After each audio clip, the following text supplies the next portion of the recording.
뉴욕 증시가 드디어 상승으로 마무리가 됐습니다. 나스닥이 무려 8일 만이죠. 네, 하락을 끊어내고 급반등에 나섰는데요. 일단 뭐 투자 심리가 많이 개선된 듯한 느낌을 좀 주는 것도 어느 정도 작용을 했을 거라 생각되기도 하고요. 전체적으로 이제 많이 내렸잖아요. 또 바닥권에 진입하기도 했고 뭐 그래서 그런 부분들이 긍정적인 이유를 좀 만들어낸 것 같습니다. 또 연준 위원들의 발언 이런 것들도 약간 좀 힘을 실어줬다라고 판단이 되고 있습니다. 이 이야기도 좀 알아보도록 하겠고요. 자, 저가 실적주가 기회가 될 것이다 라는 얘기가 나오고 있습니다. 위기니까 기회다 뭐 이런 얘기를 하고 하는데, 자, 퍼가 낮은 기업들 위주로 공략을 해라.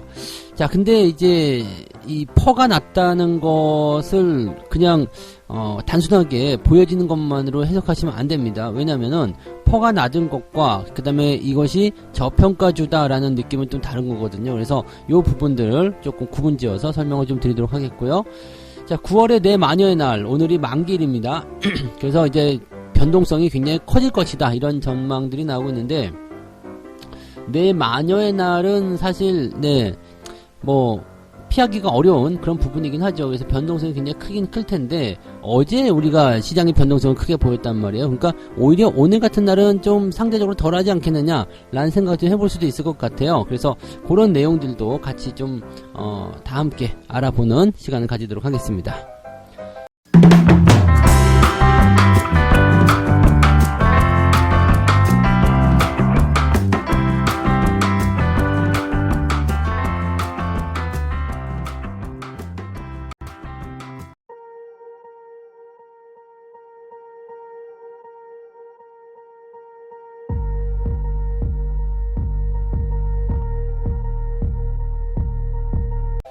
네, 반갑습니다. 자, 오늘은 9월 8일 목요일입니다. 명절 전이에요. 그리고 절기상 백로죠. 찬 이슬이 맺힌다. 지금 보통 이제 추석 전에는 대체적으로 이제 날씨가 좀 쌀쌀해지는 그런 경향들이 좀 있는데, 정말 좀 신기하죠? 이번 달에는 추석이 이렇게 빨리 들었어? 그럼 날씨가 좀 더 더울 텐데 라고 생각했지만, 네, 정말 신기하게도 추석이 들게 되면은 날씨가 추워지는 것 같더라고요. 시장의 포인트들도요 그렇게 생각하시면 될 것 같아요. 여기까지 밀려왔어? 그렇다면 반등이 좀 나오겠는데? 이런 생각들. 어제 조금 그런 생각도 하지 않으셨어요? 나스닥이나 다우지수가 이제 주가가 아래쪽 쭉 밀렸는데 전 저점 근처 때까지 밀리니까 매물대가 형성되잖아요. 매물대가 형성되니까 이 정도면 반등 나올 것 같은데 라는 느낌들. 자, 그런 부분들이 이제 지수를 끌어올리는 그 가장 중요한 어떤 단초를 제공하기도 합니다. 다우지수나 나스닥 같은 경우는 보합으로 출발했어요. 근데 쭉 올라가면서 다우지수가 플러스 1.4%, 나스닥이 플러스 2.14% 상승하면서 마무리가 됐고요. 시작 전부터 마지막까지 계속적으로 상승이 진행이 되는 모습이었기 때문에 이 흐름들은 긍정적으로 우리가 풀이를 해볼 만한 내용이 되겠습니다. 그래서 쭉 치고 올라가는 그런 형태의 느낌, 이런 식으로 보시면 아주 긍정적이지 않겠나 생각합니다. 뭐 시장에 대한 어떤 포지션들은 많이 내렸기 때문에 저가 매수가 올라왔다라고 볼 수 있겠지만, 뭐 유가라든지 또는 이제 전체적인 어떤 부분에서 국채금리가 또 좀 내려가잖아요. 10년물 국채금리가 좀 내려가는 모습이 좀 벌어지면서 그런 것들이 전체적으로 시장을 좀 끌어올리는 역할을 좀 했다, 이렇게 판단을 해보실 수가 있겠습니다. 뭐 가장 중요한 이슈는 또 따로 있었죠. 연준 위원의 발언이었을 것 같은데, 지금 이제 시장의 그 전략가, 이쪽 그 호건이네요. 아트 호건 수석 시장 전략가는 월스트리트 저널에서 지난 몇 주간 긍정적인 경제 뉴스조차도 나쁜 뉴스로 해석을 해버리는 상황이 있었다. 긍정적인 뉴스가 연준의 추가 긴축을 의미하기 때문이었는데, 그런데 투자자들이 그동안 과잉 반응을 했다는 것을 이제는 깨닫게 되었다. 이런 식으로 얘기가 나오는 모습이고요. 자, 그 다음에 그 브레이너드 연준 부의장이 한 건 했어요. 뭐라고 얘기했느냐? 기준금리는 더 올라야 된다. 인플레이션을 잡기 위해서 고금리를 지속할 필요성은 있다. 이렇게 얘기를 했어. 근데 과도한 긴축과 과도한 리스크에 대해서는 유의를 해야 될 것 아니겠느냐라는 얘기를 하는 거죠. 자, 기준금리는 더 올려야 돼. 그런데 너무 빠르게 올리면 조금 부담되지 않겠느냐. 빠르게 올리는 건 좋지 않다. 이런 식으로 얘기를 하고 있는 겁니다. 그러니까 그래, 금리 올라가는 건 인정할게. 근데 속도를 조금 완만하게 가보자라는 식의 의미로 해석될 수가 있다는 거죠. 투자자들은 여기에 굉장히 많이 주목을 했다라고 생각하시면 되겠습니다. 그래서 이런 발언들이 이제 시장에 일부 안도감을 좀 줬다라는 부분들. 그래서 전체적으로 이제 시장이 저점을 형성한 이후에 반등이 나가는 그런 형태로 가고 있기 때문에 긍정적이었다는 얘기가 좀 있었고요. 그 다음에 유가가 크게 내려갔어요. 유가가 크게 하락을 6% 정도 빠졌죠. 네, 좀 그런 떨어진 모습이 좀 있었고, 또 한 가지는 이제 10년물 국채 금리가 지금 3.264%로 떨어졌다. 저 전날은 이제 3.339였어요. 근데 이번엔 3.264. 자, 왜 그러냐면 강달러가 지속되니까 달러를 막 사들이는 그런 느낌? 네, 달러를 통해서 뭘 하느냐? 국채를 사들인다. 자, 국채 금리는요, 가격과 반비례하게 됩니다. 그래서 국채를 막 사들였어. 그러면 가격이 막 올라가죠. 왜냐면은 매수가 들어오면 가격이 올라가게 되어 있잖아요. 그러면은 국채 수익률은 결국 떨어지게 된다라고 보시면 되는 거죠. 그러니까 국채 금리가 이 강달러 기조에 의해서 역설적으로 좀 떨어지는 모습이 나타나서 시장을 반등시킬 수 있는 어떤 그런 기준이 되었다라고 보시면 될 것 같습니다. 그러니까 지금 보면은 긍정적인 뉴스를 나쁘게 해석한 것이 과잉 반응이었다라는 이야기. 그다음에 금리가 떨어지는 이야기, 그리고 저 부분, 그 유가가 떨어진 이야기, 그 다음에 브레이너드 연준 부의장의 발언, 이것이 이제 전부 다 시장의 긍정적인 요소가 된 거고요. 유가가 떨어지는 것은 어떤 의미가 되느냐? 이제 다음 주 13일이 되면 CPI 지표 발표되잖아요. 이 CPI 지표가 발표되는데 아주 중요한 영향을 미치겠죠.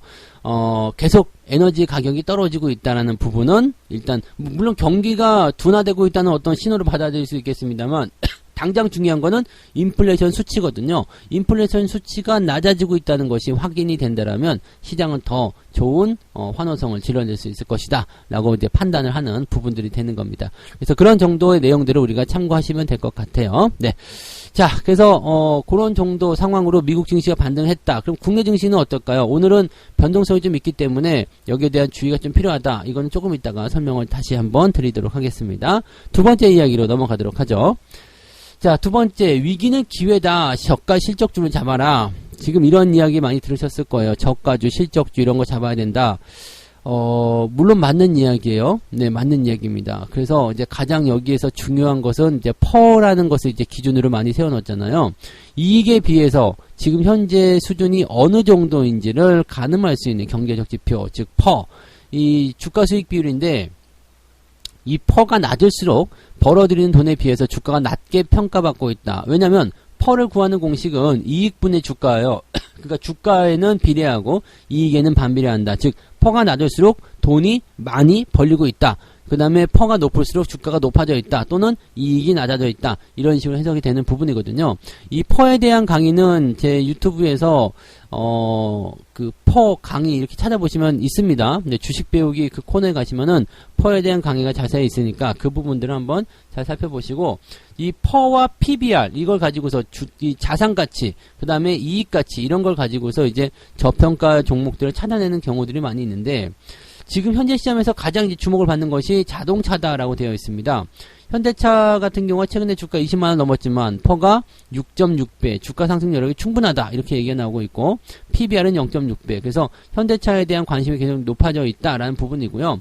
기아 같은 경우는 마찬가지. 그래서 자동차 관련 업종들이 주목을 받는다라고 하지만 이거는 지금 갖다 붙인 것 같아요. 왜냐면 현재 지금 고환율이라든지 이런 부분이라든지 또 이제 뭐 전기차 시장의 어떤 그 성장세 이런 것들에 가장 주목을 받고 있는 게 자동차이긴 하거든요. 자동차 부품, 또 경기 민감 섹터 이런 쪽 포함되기 때문에 이쪽을 이제 들여다보고 해야 되는데, 여기 딱 갖다 보니까 얘네들 퍼도 굉장히 낮고 그러네. 그래서 갖다 붙일 수 있는 상황이죠. 근데 뭐 이렇게 갖다 붙여도 괜찮아요. 왜냐하면 앞으로 실적이 좋아질 것이라 생각되는 종목인데, 또 뭐 앞으로 성장이 계속 될 것이라 생각이 되는데 주가가 낮은 수준이야. 그러면 퍼가 당연히 낮은 상황을 만들 수밖에 없거든요. 그렇기 때문에 퍼가 낮은 상황에서 이렇게 종목을 봤을 때는 이거 기준이 될 수 있어요. 그렇기 때문에 이거 나쁘지 않은데, 문제는 이렇게 저퍼, 저 PBR 이렇다고 해서 전부 다 이렇게 그 좋은 기업이냐 기회냐 이렇게 생각하기 좀 어렵다는 얘기죠. 왜냐하면 저퍼, 저 PBR이라고 해서 무조건 사게 되면은 낭패를 볼 가능성이 굉장히 높아요. 이것은 지금 현재 상황에서는 일단은 실적이 발표된 것, 현재 주가 수준에 의해서 퍼나 PBR이 결정이 되겠지만, 이게 향후에 실적이 뚝뚝뚝뚝 떨어진다거나 실적 피크아웃에 대한 상황이 만들어졌을 경우에는 이게 얘기가 전혀 다른 상황이 벌어지고 있거든요. 그러니까 HMM 같은 경우를 지금 여기서 얘기를 들고 있는데 퍼가 1.4배, PBR이 0.4배로 놓고 이제 나와 있기 때문에 지표만 따지고 보면은 굉장히 매력적인 투자다라고 볼 수 있죠. 하지만 3분기 영업이익의 추정치가 점점점 줄어들고 있다라는 것, 이런 부분들.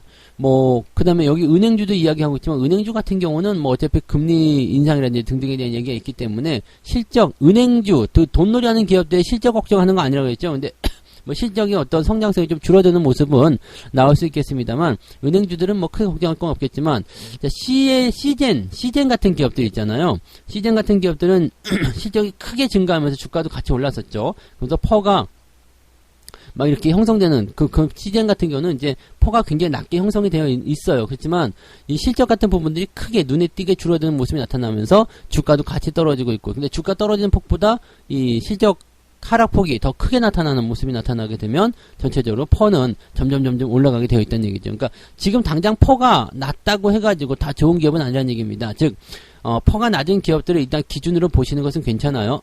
그런 것들을 기준으로 보시되, 앞으로 이제 실적의 어떤 성장이나 업황의 전환점이 어떻게 될 것인가라는 부분들을 우리가 확인을 해봐야 됩니다. 그러니까 현재 시점에서 실적이 계속 줄어들고 있는 상태의 저포주들은 필요 없다는 이야기죠. 성장이 계속되면서 실적이 계속되면서 주가가 과도하게 올라오지 않은 그런 기업들이 제대로 된 저평가. 왜냐하면 실적이 증가한 만큼 주가는 같이 상승하게 될 테니까 라고 생각하시면 될 겁니다. 그래서 이 부분들을 여러분들이 잘 체크해서 참고하시면 좋겠습니다. 지금 보면은 그냥 자동차주들이 가장 관심이 좀 높은 상황이라고 보시면 되겠고, 자동차 업종 이 부분들 제가 상당히 오래전부터 말씀을 드리고 있었던 내용인 것 같은데, 이런 부분들을 좀 잘 참고하셔서 대응들 하시기 바라고요.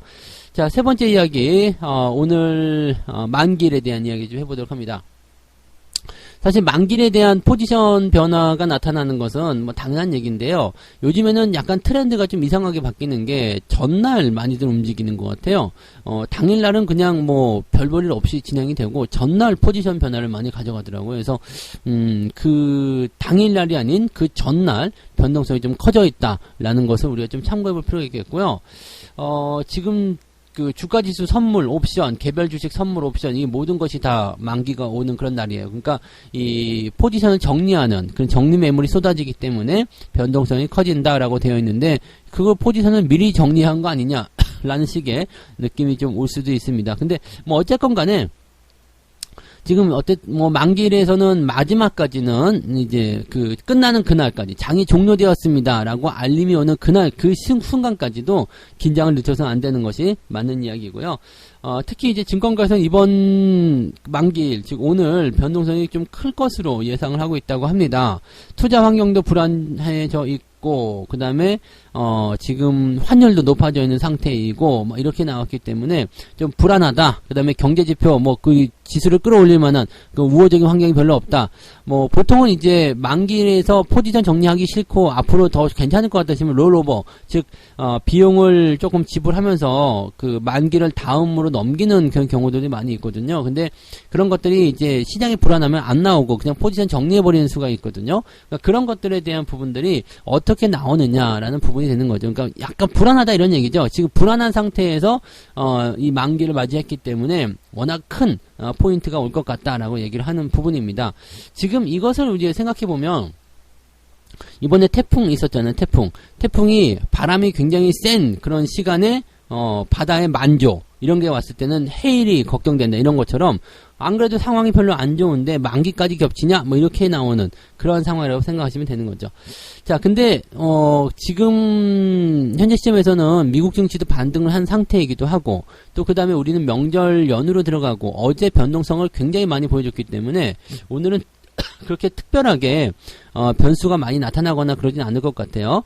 미국의 CPI 같은 경우는 지금 13일날 발표, 다음 주 화요일날 저녁에 이제 발표가 될 텐데, 이 CPI 지표가 발표가 되는 부분들도 나쁘지 않을 것 같아요. CPI는 일단 떨어져서 발표될 것이다 생각하고 있기 때문에 크게 문제되지 않을 것이다 판단이 되고 있습니다. 뭐 유가가 지금 계속 떨어지고 있는 모습들 계속 반영이 된다면 이번 CPI뿐만 아니라 다음번 CPI도 이 하락세를 계속 지속하게 될 것이다. 그러면 연준이 이제 물가가 좀 낮아지고 있구나, 이 인플레이션의 하락이 지속되고 있구나라고 평가를 내릴 수 있는 상황이 될 수 있다 판단하실 수 있겠죠. 네, 그래서 뭐 크게 나쁘지 않은 그런 모습일 거라고 보시면 될 것 같고요.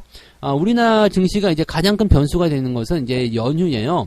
9, 10, 11, 12 4일간 연휴인데 뭐 토요일 일을 빼고 하더라도 금요일과 월요일이 이제 연휴에 포함이 되어 있기 때문에 약간 이제 대외적인 불확실성, 뭐 이제 오늘 저녁에 그 파월 의장의 또 발언이 있잖아요. 그러니까 그런 것들이 이제 미국 증시를 또 흔들 수 있다. 뭐 불안하면은 못 하는 거예요. 그리고 뭐 다음 주 월요일 날도 우리는 휴장이기 때문에 거기에 대한 불안감들이 계속 나타나고 있는 거죠. 그러니까 이런 것들이 이제 거래를 조금 안 하는 현상, 즉 거래량이 좀 줄어드는 현상이 일어나게 된다면 시장의 변동성이 더 커질 수 있다라고 보시면 되겠죠. 근데 요거 다시 한번 생각하세요. 자, 거래량이 적어서 시장의 변동성이 커진다. 이거 다른 얘기로 하게 된다면 떨어질 때는 낙폭이 커지겠지만 상승할 때는 또 강하게 오를 수 있거든요. 그러니까 이 부분은 꼭 그렇게 나쁘게 생각하실 것이 아니라, 네, 오늘 같은 경우는 그래도 뭔가 반등에 대한 그런 가능성을 좀 실어보는 것이 낫지 않겠나 생각되고요. 물론 이제 반등이 되더라도 쭉 연결되느냐 안 되느냐는 오늘 만기가 끝날 때까지는 잘 모릅니다. 그래서 그 부분들은 이제 수급이 어떻게 변하는지, 상황이 어떻게 변해가는지 상황을 지켜봐야 되겠죠. 일단은 아침 분위기는 나쁘지 않을 것 같고 어제 많이 깨 나오는 상황이기 때문에 오늘은 반등에 대한 분위기가 어느 정도는 형성될 것이다 정도로 생각해 주시면 좋을 것 같습니다. 네. 자, 그래서 오늘 이렇게 세 가지 이야기 전달해 드렸는데요. 나스닥이 8거래일 만에 반등을 하면서 기회가 좀 생겼고, 이제 투자자들이 뭔가 한시름 놓는 그런 형태의 모습이 좀 만들어졌다 보여지고요. 딱 예상했던 대로만 움직이는 것 같은 느낌적인 느낌이 좀 있죠. 네. 자, 저가 실적주가 기회가 될 것이다라는 얘기가 나왔지만 실질적으로 이제 뭐 기회가 되는 건 맞지만 앞으로 실적 성장성이나 뭐 그런 전반적인 부분도 따져보고 그 다음에 대응하는 것이 좋다. 펄을 기준으로 잡는 건 좋지만 그것이 절대적이지 않다는 것을 꼭 기억하시기 바라고요. 자, 내마녀의 날, 이제 옵션 만기, 선물 옵션 만기일이 이제 왔습니다. 여기에서 이제 변동성이 나타날 것 같은데, 어제 변수를 크게 만들었기 때문에 오늘은 상대적으로 괜찮을 것이다라는 이야기 할 수 있겠고요. 그 다음에 뭐 분위기 나쁘지 않잖아요. 그래서 뭐 긍정적인 상황이 오히려 나타날 수 있다. 거래량이 적은 상태에서 좋은 분위기가 형성되면 주가가 오히려 상승할 수 있다. 이런 쪽으로 우리가 가닥을 좀 잡아가시는 것도 괜찮을 것 같습니다. 그래서 그 정도 판단하시면 되겠습니다. 자, 책 한 곡 읽고 마무리합니다. 워렌 버핏은 2008년도에 골드먼삭스와 제너럴 일렉트릭 같은 기울어진 거인들의 주식을 전무후무한 헐값으로 사들였다. 더욱 기발한 것은 그가 그 와중에서도 위험을 더 크게 줄일 방법을 활용했다는 것이다. 예를 들어 버핏은 골드먼삭스의 우선주에 50억 달러 투자함으로써 주식시장이 회복되길 기다리는 동안 매년 10%의 배당금을 받았다. 자, 이게 무슨 얘기예요? 네. 좋은 주식들이 떨어져 있다. 근데 회복에 대한 시간이 좀 필요해. 그러면은 우선주를 같이 사가지고 배당을 받으라. 뭐 그런 식의 얘기인 것 같은데, 항상 이제 이런 거죠. 그 투자에 있어서 그 변수, 그런 어떤 그 기간에 대한 어떤 위험, 이런 것들을 제거하기 위한 새로운 그런 어떤 안전장치, 그런 것들도 같이 걸어둬라. 이런 식의 얘기인데, 실질적으로 이런 사례들은 많이 있죠. 네, 대용주 해놓고 기다리는 동안 뭐 임대료라도 받아 먹어야 되겠어 해가지고 배당이 높은 기업들에 투자하는 그런 경우도 많이 있습니다. 특히 주가가 많이 하락했을 때는 배당주에 대한 매력이 높아지기 때문에 그 부분도 꼭 한번 여러분들이 기억을 하셔서 대응하시기 바랍니다. 아마 이번에 6월달에 주가를 외국인들이 쭉 끌어내린 이유도 저는 그런 부분이 더 많다고 생각합니다. 배당주들에 대한 부분들을 더 싸게 사서 배당률을 높이기 위한 그런 내용이었을 것이다 라고 판단하고 있어요. 그러니까 그런 것들도 같이 생각하시면서, 자, 하반기 이제 3분기 지나고 나서부터는 배당주, 대형주들 매력도가 높아집니다. 그러면 지수가 어느 정도 반등하면서 조금 더 좋은 그런 결과들이 나오게 될 테니까요. 그런 부분들 기대하시면서 투자해 나가시면 되겠습니다. 자, 오늘은 만기일이니까 변동성 주의하시고요. 장중 시황을 통해서 또 시장의 흐름이 어떻게 진행되고 있는지 알려드리도록 하겠습니다. 조금 있다가 장중 시황에서 뵙겠습니다. 고맙습니다.